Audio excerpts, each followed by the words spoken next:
ko'zlaring bahor, kulgingda yashnar tonlarim. Ismingni aytsam sekinmasda, yuragim topar yorug'im. Tunlarimda yulduz bo'lib, yo'limni yoritgan sensan. Bir so'zing bilan hayotim go'yo yangidan boshlangan. Gulnora, Gulnora, yuragimda bitta sen. Bu dunyoda minglab gul bor, ammo eng go'zali sen.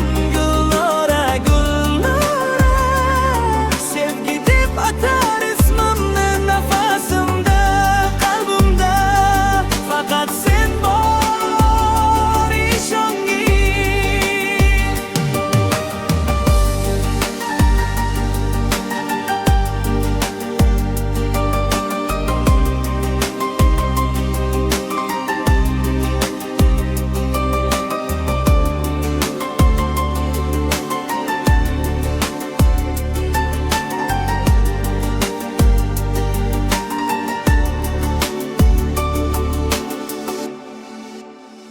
Qadamlaring o'xan kabi qulog'imda jaranglaydi.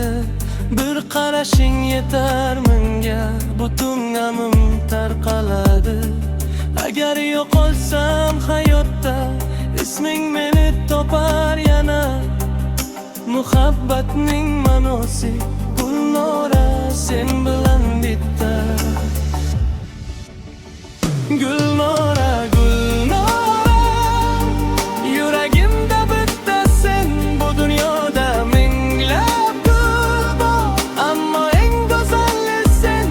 Gulnora, Gulnora, sevgi deb atar ismimni nafasimda, qalbimda faqat sen bor, ishongin.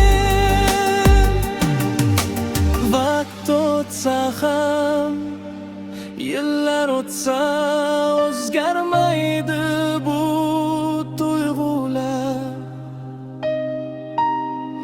Isming bilan urar qalbim, bu sevgi hech so'nmas ular. Gulnora, bu qo'shiq senga atalgan. Yuragimning eng toza so'zi, faqat senga bag'ishlangan.